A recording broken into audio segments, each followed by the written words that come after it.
Welcome to the three. We got that news, and according to the National Health Center, opioids claim more lives a year than breast cancer. Which is opium, for the people who doesn't know. Which makes heroin, oxycodone, hydrocodone. You know, this is some stuff that gives you that powerful lean. Will really mess you up. Everybody that makes this in mass or sells this illegally should be labeled as a serial killer. I mean, you're not really pulling the trigger for the person, but you're the person giving them the gun and pretty much saying, shoot yourself and call me in the morning. So the NCHS, President Trump, and myself, we blame opioids on the decline in life expectancy in the U.S. Even though for the past 2 years, it's only been 0.02%, you have to start somewhere, right? And over the course of these years, it's explaining drug overdoses increased by 21%. What is that saying? It's a national public health crisis. I think so. I second that motion. And he seconds me. So we got a big tax break going on, big makeover by President Trump and his Republican Party, as they've been promising us for months now. It is finally out. It'll take effect Friday, December 22nd, 2017. It was 9 pages long and covered in words that'll take you 5 days to define. I'm not saying that as a joke. I'm saying that as somebody who sat and read every page of this article. And I want to share that with you today.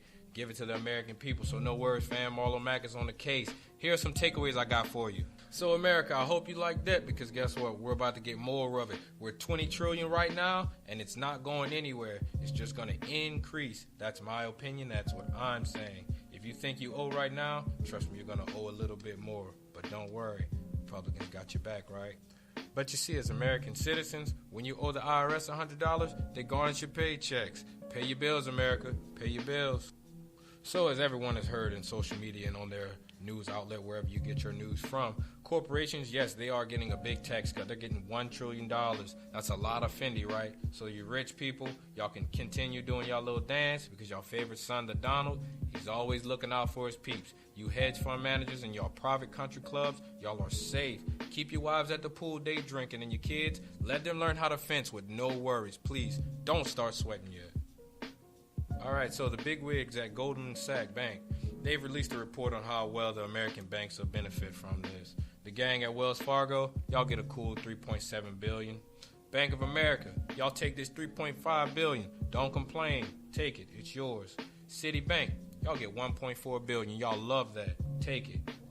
JP Morgan, you're a true American system. Y'all are on every corner, and we appreciate that. Merry Christmas. $3.3 billion. And last but not least, Morgan Stanley Bank. Y'all take that $8.33 million and you love it.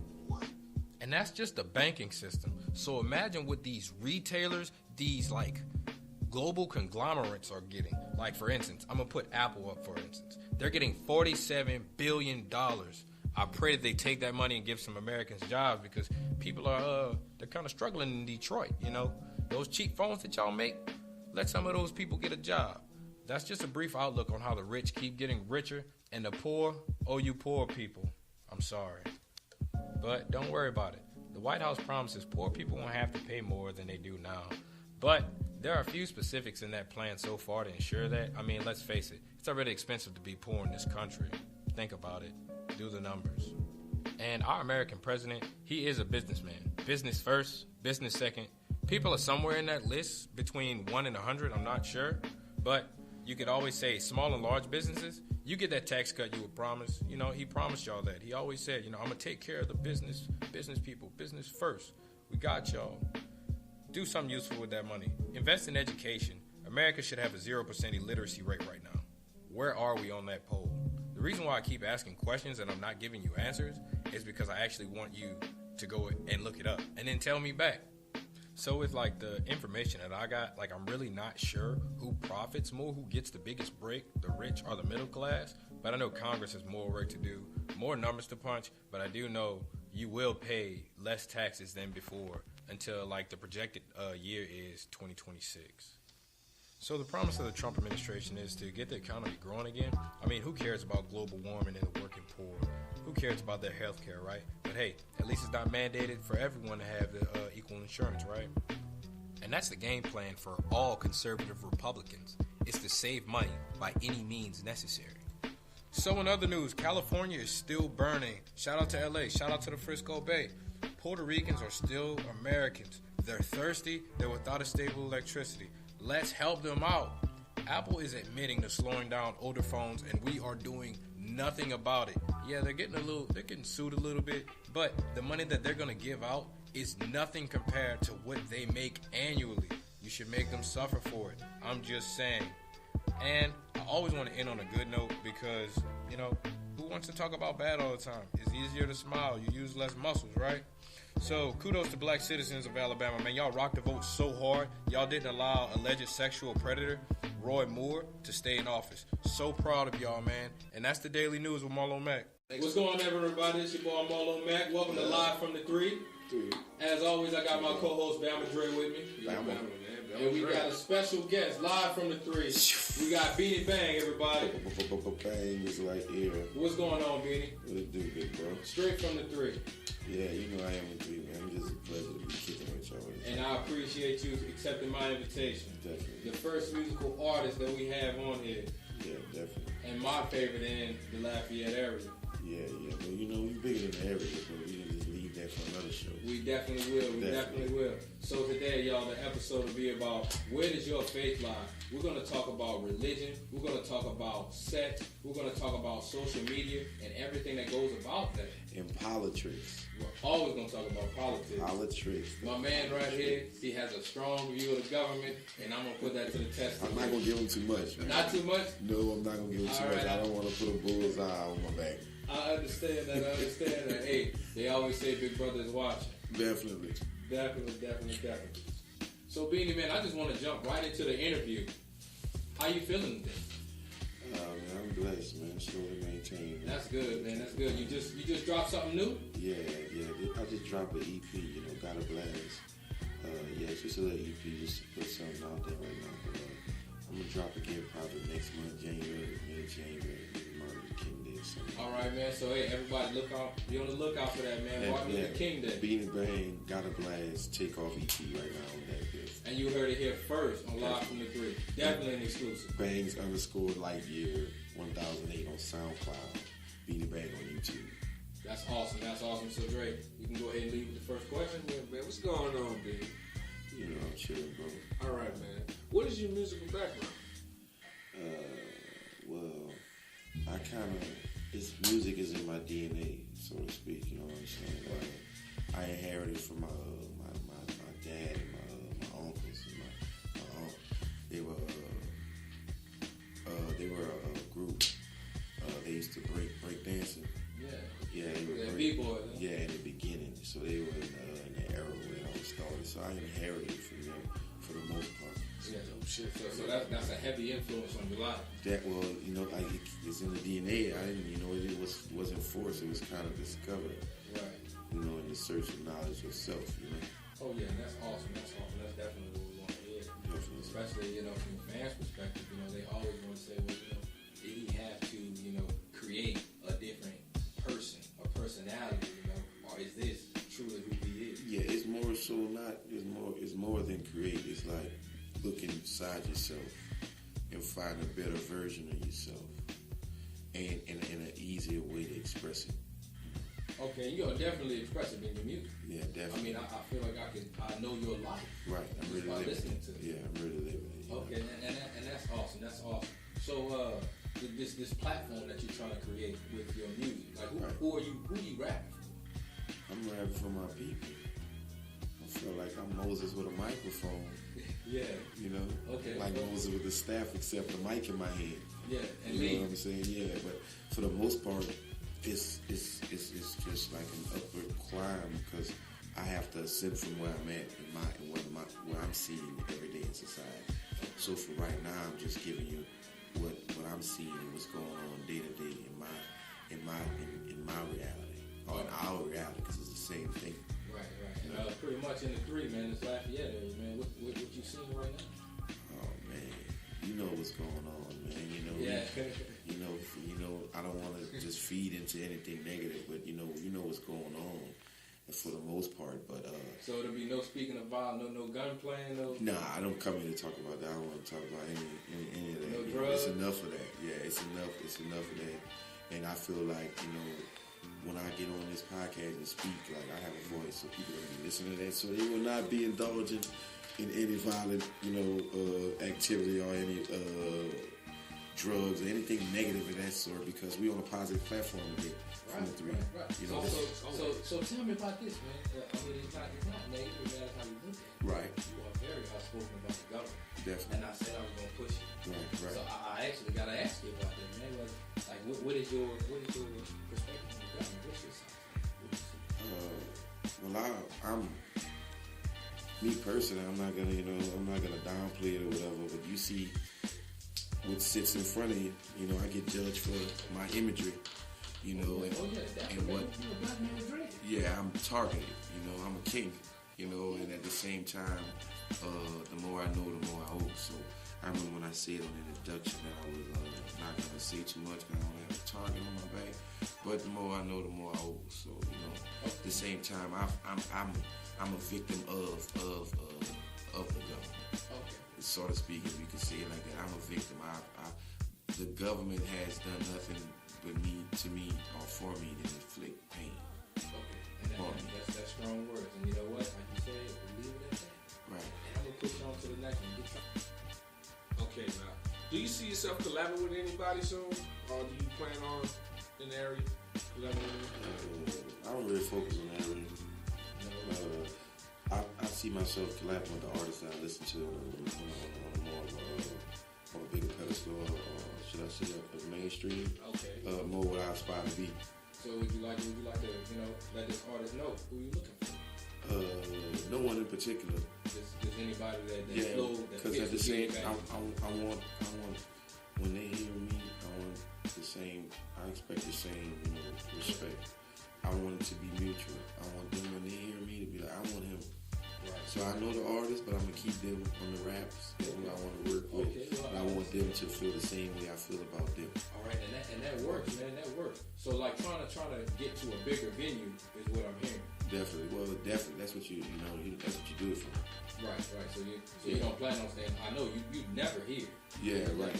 Always on the go. Right. Yeah, definitely. You don't seek validation from your peers and the people that you grew up with. It's gonna be real hard for them to respect you for more than what they know. It's gonna be hard for some people to understand the path that you create. People won't necessarily understand your path, and they're gonna question it because you're using a formula that's unfamiliar. Right. You create your own, so you're gonna have a lot of dollars. So you're saying like that path, you don't really know where it's going.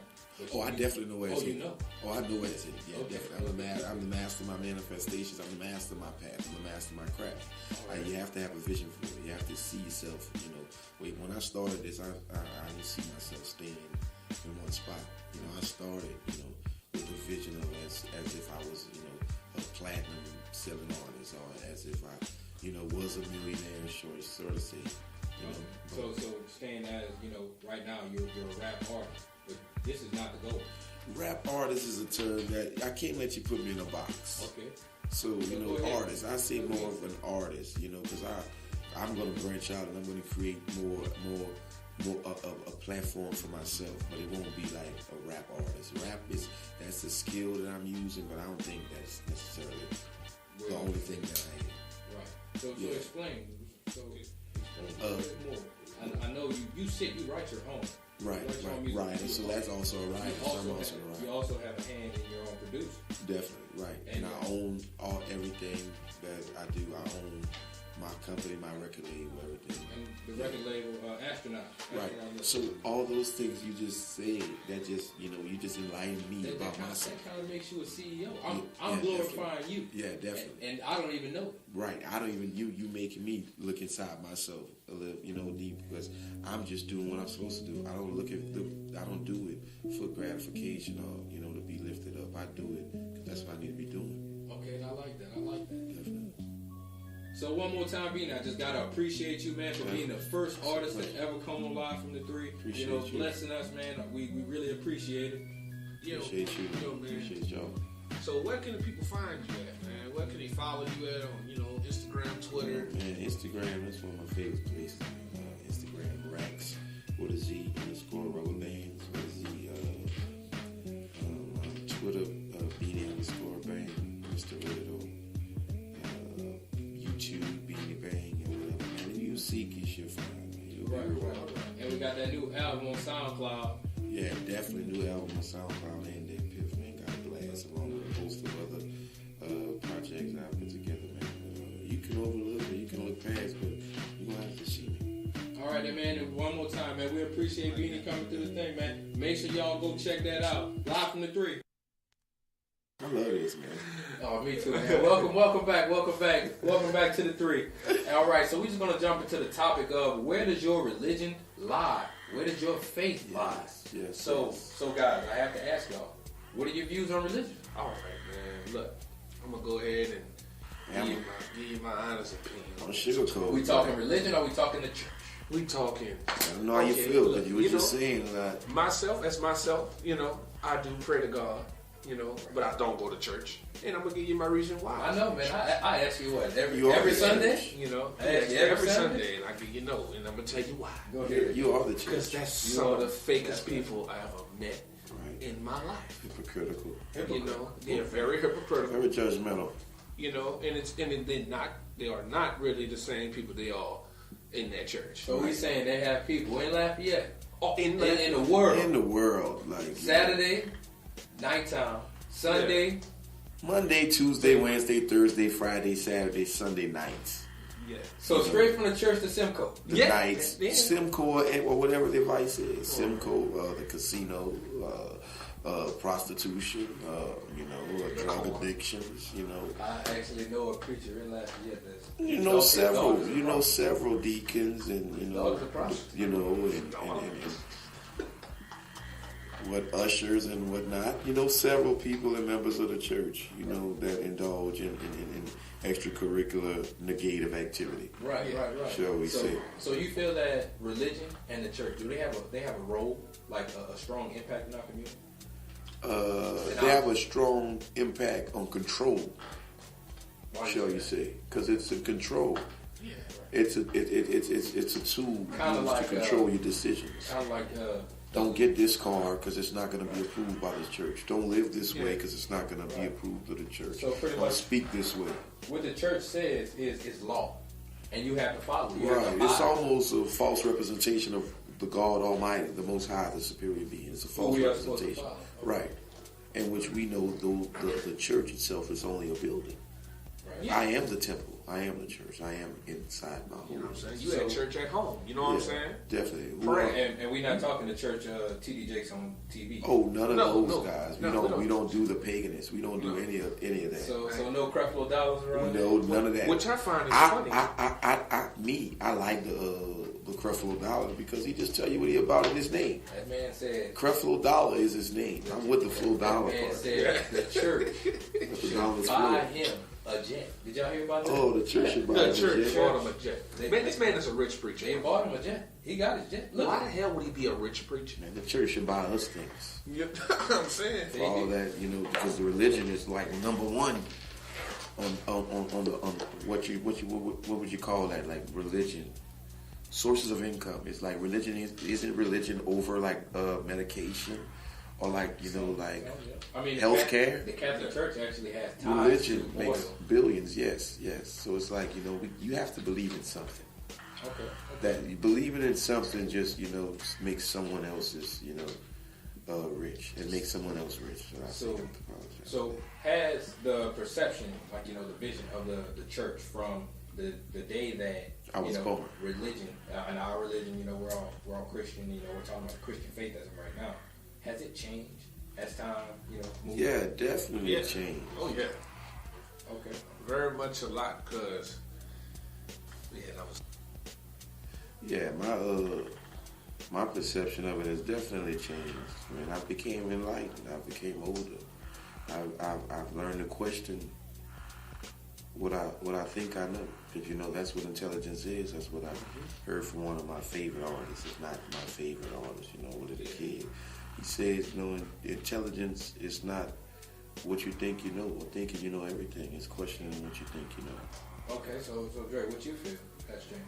Well, Or you can just say what you feel have changed about yourself. well, me, it's just really dealing with the church. My trust really changed Why is that? of people, because I just feel like they've just been lying. Of everything. You know, just lying to me. It's God all over the Constitution and things of that nature. When it comes to politics, it's God this, God that, and then Yeah. you know when you go into depth of it, you know these people are godless. And you know, at the beginning of American civilization, he said there should be a separation of church and the state being a government. Definitely, you should like religion. I shouldn't have to know your religion.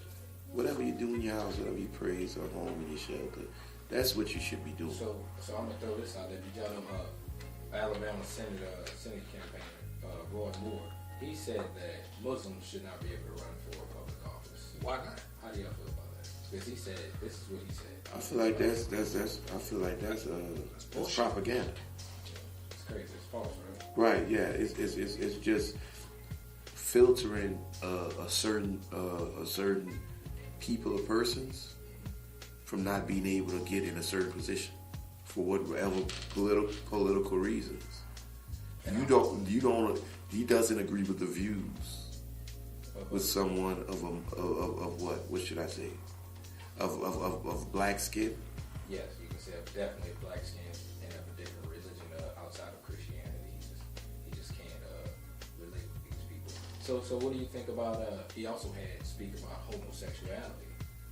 Oh, What did he say about the homosexuality? Yeah, that's really rampant right now. I would like to hear what he said about we can on the podcast because he said it right. It's quote unquote Mr. Roy Moore. Let's go into what Mr. Roy Moore said about how homosexual. He definitely lost that.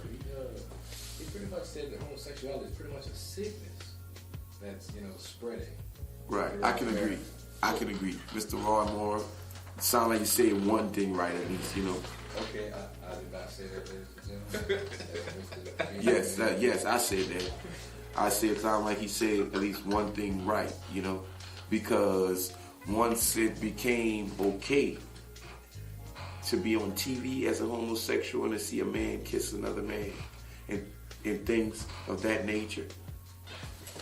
Yeah, definitely anything of that nature being televised and advertised in a way of it being like natural or like just the natural order of things. It's been on TV for years. Yeah, that's violation to me. It feel it's horrible to have to see that. This does it impact children? I mean, I understand. I'm not saying those people are horrible, No. but that's horrible to have to see. Yeah, being forced I don't to watch want it to or see a whatever. man kiss a man. No. That's not A normal. woman kiss a woman. And then it's like you sneak it in shows. It's like you purposely insert it in certain shows to where it's not. You can't avoid it. Okay. Yeah, it's like a force in certain shows. There has to be some type of homosexual activity taking place. And that's unfair. So it is a disease because it spreads from that place. It spreads, and then when you look around, it's our people. It's the black man that's being feminized. Well, that goes back to It's the black man. slavery Yes, days. that's being. That's the black man is the one who really has the disease. If we look around, That definitely so goes it's back- been back to war. how do you say? It's been an influx. That's been an influx of homosexual black men in the last 5 years. And why do you feel that? I mean, it's obvious. You can see It's being advertised and you're being attacked from all angles. through our own music. Your music's, the head people's music, not my music. Not Yeah, not you. through those people, whose music has to pass through the higher ups before they get to us. Okay. Through television shows, through cartoons, through fashions and what those people that that lead us, those leaders, what they're wearing, how they sneaking, like those guys were really wearing purses right now. Like I don't like Dobie D my DJ. I'm gonna take this time and say this off the record. Dobie D my DJ, which means like I'm directly out of the school of Chad Butler, Pimp C, man. I do not approve of any of this. I'm not passing sauce, whatever, dripping while you wearing purses. You wearing man bags. You jumping around and I don't care if they're designer. You know, get you a designer backpack. Yeah. You know what I'm saying? Get you a designer hammer. You know, get you something masculine designer. Nah, man, I've seen they had this guy. He had on a dress. He had his fingernails painted. Yeah. Rapper. I don't know his name. Yeah, we definitely. I'm not gonna. I saw it. I saw it, and you know, it's amazing. As soon as a guy put a dress on and fingernail paints his fingernails, how much people adapt and gravitate towards that. You know, and that goes back to what you were saying. That's what they're slowly feeding. Right. Us. Yeah, they don't want. You don't want to see us masculinated. That's why when, you know, no disrespect, when I walk in here, you know, when I see, you know, when the Caucasian lady sees me, she, you know, like cowers or fears. You don't have to fear me. You know, I'm on air on this podcast saying this right now. I fear you more than you fear me. There's no telling, you know what you could do to me out of fear. There's no telling what you could do to me as I've seen in the community. You know, I've seen guys gunned down, you know, through word of mouth by someone making a call and reporting the wrong phone call and stuff and things of that nature. So that's why I say when I get on this podcast, I won't put a bullseye on my back, but I'm gonna say what's real because I've definitely been a victim of those things. You know what I'm saying? Yeah, don't forget what happened to Emmett Till for no, definitely allegedly not even whistling right at a white lady. Right. We'll never forget that. And there's guys from my area where I grew up at. I'm for right now until I further investigate. I mean, their name's gonna remain disclosed, but I know guys I grew up with that were excuse me for the stammering, but that were, you know, murdered maliciously by police officers or people of power. Right. You know. And you know that all goes into, you know, targeting, whether it's homosexual or police brutality or pretty much walk around looking like a gangster in the wrong neighborhood. It's targeted. Well, who says a gangster? Who defined gangsters? Because the first gangsters I knew, you know, was you know, Lucky Luciano and those guys that were killing, were organizing assassinations of presidents and stuff. Those the gangsters I knew was on TV, man. Was the mob. Mm-hmm. But the entire perception. The gangsters I know, they didn't start off. They didn't look like me. That term just kind of shifted. I know who the real gangsters are. The gangsters ride around in black and white cars all day in my neighborhood and do what the fuck they want to do. Those are gangsters. That's the gangsters. Yeah, I know real killing gangsters. All right, y'all. Let me back, man. You know, we got way off subject, but. It all flowed and it's really sounding good. You know, it's becoming organic. Everything is recycling, and I love it. So, man, we exposed, you know, something about religion. We talked about the church. We talked about drugs. We talked about cops. And we talked about everything that's going on. Open your three. In the three. All you need to do is open your third eye. Open your three, and man. view what's going on in your surroundings. Open it. You know, it can't be overlooked, man. It can't be overlooked. Every day is what you seeing it, you know. Y'all familiar with what's her name? Miss Jane Ellerby? Yeah. Yeah, that's one of my favorite people, you know, to when I'm doing whatever, just waking up, I'm watching Jane Ellerby, Mr. Dick Gregory, man. I love Dick Gregory, man. Yes, praise be. Man, you know that him and Hugh Hefner, they actually had a relationship. Yeah. Man, that's a good man. Hugh Hefner gave him his first, you know, chance in an all-white club back in Harlem. Okay. That's crazy. Right, because he was a comedian. Yeah, I love Alibaba, man. Okay, so that's great, man. So you feel that rappers these days have a fake image of gangsters? Yeah. They're taking the gangsters' names, the Capones, you know, and things of that nature. Man, rap. I'm not a fucking rap, you know. Rap is really, you know, pussy, you know, and not what it started from, you know, and not how it originated. It falsified, you know, and the ones that are the ones with the most fame and that are you know, wealthier, the most wealthiest financially, you know, those guys pass the wrong messages, you know, like for example, and I don't care what this do for me in the future. You know, I don't care how someone views what I'm about to say. But like we take Jay-Z for instance, you know, with his little 444. That's a big one. and how he chose to speak up about guys putting money to the ear, Right. and videos and things like that and of that nature or whatnot. We don't give a fuck about how he feels about that, how he feels about that. Because he already got it. Yeah, well, definitely. And at the same time, that's minimal. Why didn't he speak about the murder of Alton Sterling? Or why didn't he speak about those very outlandish and disrespectful things that Donald Trump has to tweet about?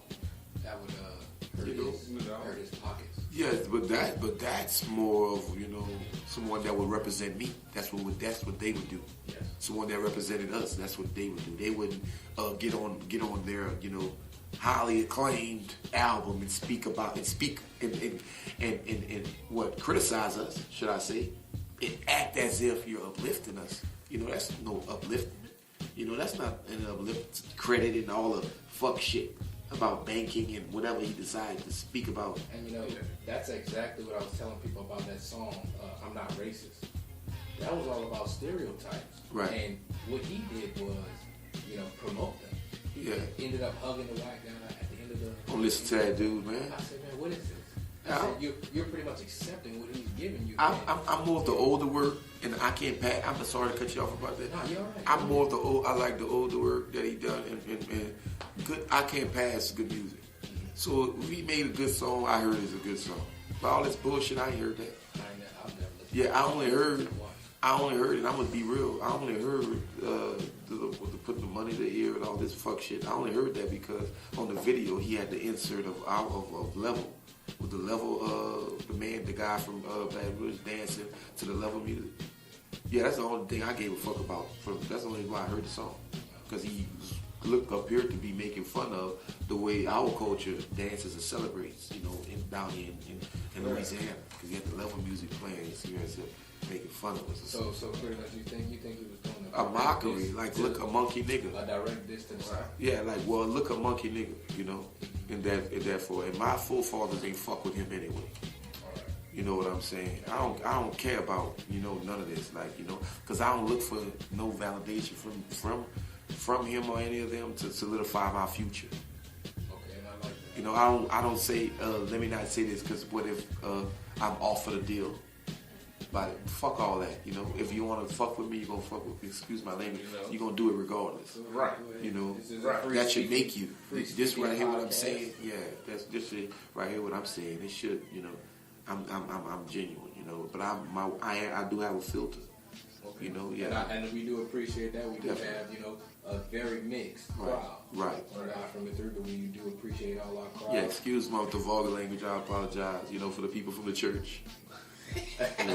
We need you guys, and we definitely, despite what we may have said on the podcast, that's the people from the church that we have ran into in our days of life. That don't mean all y'all. Yes, of course not. I knew some very, very, very God-fearing, great people, and they would attest to what I'm saying. Yes, actually, right. yeah. Definitely. So I'm gonna jump into, man. It is holiday season. Merry Christmas to everybody on here. Yeah, Merry Christmas, y'all. All praise be to the Most High. I'm not gonna say Merry Christmas. Okay, you can say whatever you want. All praise be, but I respect it. Because it's bringing joy to my children. I'm definitely gonna jump into something else. Yeah, How that's do y'all good. feel about these Christmas gifts? What are you saying? You seen something that stands out? Oh yes, what stands out is how selfish children are. They want all the gifts. They want everything that they see. Right. I want that. Well, What? Well, coming from me, I really grew up really not having Christmas gifts. You know what I'm saying? Yes, definitely. So I feel as if you even get a Christmas gift, just be appreciative of what you get. You know what I'm saying? And they have some people that will put a hold on investments that they could be making. Don't even pay their rent. Just to make sure the kids are happy. Man, look, that's a perception. That's a perception because my job as a parent is to give my kids everything that I never had, and wish I had, so to speak. Whether it be wants or necessities, you know what I'm saying? It's my job to provide that, at the end of the day. It's not about the gift. It's about the joy. I want to put, you have a superhero type of mystique when you're a parent. So do you feel that it's the strong parenting that you have over your children, or is it the gift? Right, it's the strong parenting, because the gift won't matter. So you think like the gift is not a representation of my love, but the joy that I want to bring to them. So you feel that some weaker parents, they have to, emphasize their love. Yeah. When you say weaker, the weakness that you're speaking of is the lack of love. You trying to love through the material. That's a different ballgame. You know what I'm saying? You trying to love through the material. No. The material is a gesture. I'm trying. This is a gesture. This is what you want. This is me as a parent providing to you that I love you. I can provide what you wanted. So you because feel, if you couldn't, it would break you. And I've been there before. If you couldn't provide for something that your child wanted, I know you want to be there to give them what they need. But if you couldn't provide something that they drastically wanted, it would break you. And it should. Because they expect you, that's how you're going to earn respect in their life. You're going to earn respect by your gestures and what they can see. Then they're going to see the bigger picture of the message that you have behind it. But they're going to go off what they can see. So they got to see you being there. It's the foundation that you set. Giving, yeah, definitely. You said in the beginning. Definitely, they're going to respect. So what do you feel about Christmas moving into more it started off as a religious holiday. Right. Now it's more, Well, we just say about what religion is, Yeah, we saw, and if I got in here and I opened my third and I broke down holiday, the word holiday, which is like enlightened people would, but I'm not here, and I just know I can, it's the Trictionary, like like politics is the Trictionary, because words are added to the Trictionary every day, right? We know who selfie had just been added to the Trictionary. Selfie, yes, selfie. Yeah, selfie, and twerking. You know what I'm saying? It's the Trictionary. You add words, they can play on words. You know what I'm saying? But holiday, the holiday is meant for spending and for materials. That's what it's about. It's income. And then you put it back on religion and you go back to what we spoke about from jump. It's income. Religion produces income. So you think that everything plays a part in producing capital for something? Exactly, because who holds the damn banks? You know what I'm saying? At the end of the day, who's running the banks? So boom. We're not here to. That's a whole nother show. Yeah. That's another show. But still in all, man, if you can't be blind, why everything pointing back to religion, to the real gangsters? Yeah. You can always go. That's where everything started. Yeah, man. People got slaughtered for Jesus to be accepted. All right, so before we conclude this episode here, I just want to give you a little bit of real rap. If you've messed up your life and you feel that punishing yourself feels like the right thing to do, it's not. Punishing and rushing yourself keeps you in that cycle of failure forever. It's no getting out. So by punishing yourself, I know what you're trying to do is use pain as an incentive to become more successful, right? And you think by pressing yourself all the time, you'll get to where you want to be. That really doesn't work at all, trust me. Rather than fueling your success, what you're doing, you're feeding your guilt, your shame, and your self-disgust. And that's the same thing, that same feeling that seeks out depression and self-loathing, and you don't want to get there. You don't want to feel uncomfortable in your own skin, hating the person that you see in the mirror. You don't want that. So pretty much in other words, what I'm trying to say is by punishing yourself, you're holding yourself back from the happiness, success, and improvements you've actually been trying to attain. Just, smile a little bit more every day. Be happy. Tough love, it can only take you so far. But have some patience. Believe in something. Have faith. And forgive yourself. It's going to give you a continuous, recycling of prosperity. Because trust me, if nobody tells you this, I'm telling you, you're worth it.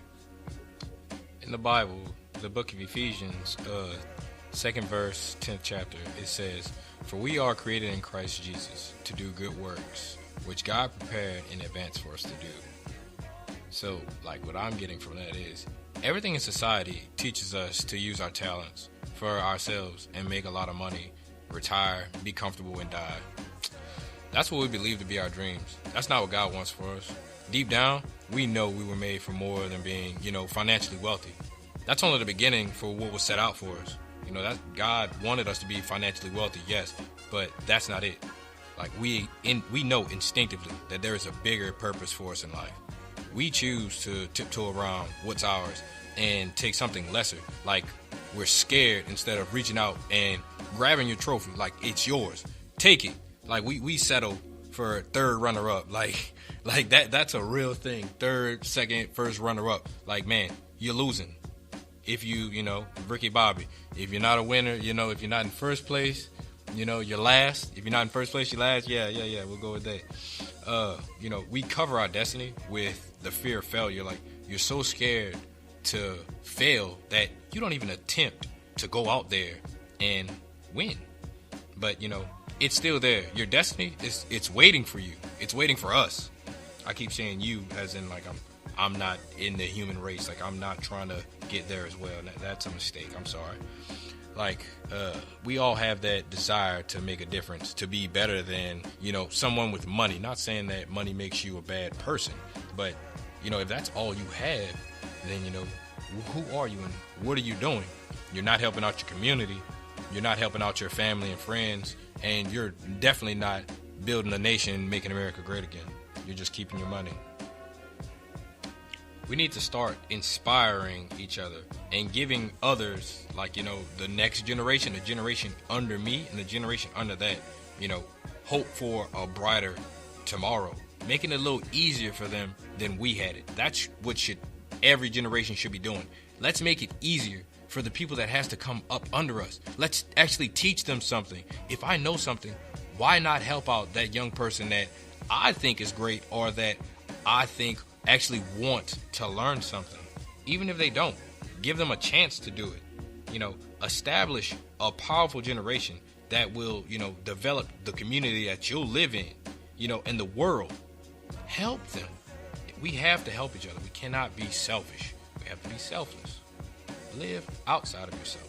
Whenever you're feeling bad, the best thing that you can do is go help out someone. I promise you it'll make you feel good. You will forget every problem that you had looking at someone in a worse situation than you and actually helping them get to where you are.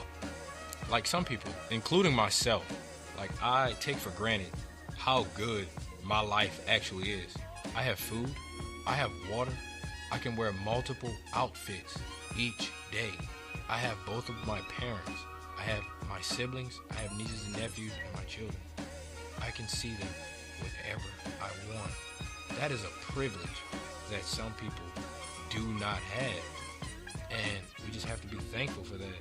And, understand that some people don't have it as good as you are, even though you feel that, your situation is just horrible at the time. That's temporary. So I and everyone in this room with me today will be a base for others to stand on. Reach higher than they thought they could. See things that they didn't know exist. Hear music that's strange to their ear. Taste foods that their taste buds can't recognize. You'll feel things that scare them because it's unknown. But we fear what we don't know. It's the unknown that fears us the worst. What we're doing here, we're setting a platform where you can conquer that fear and you can finally take what's yours.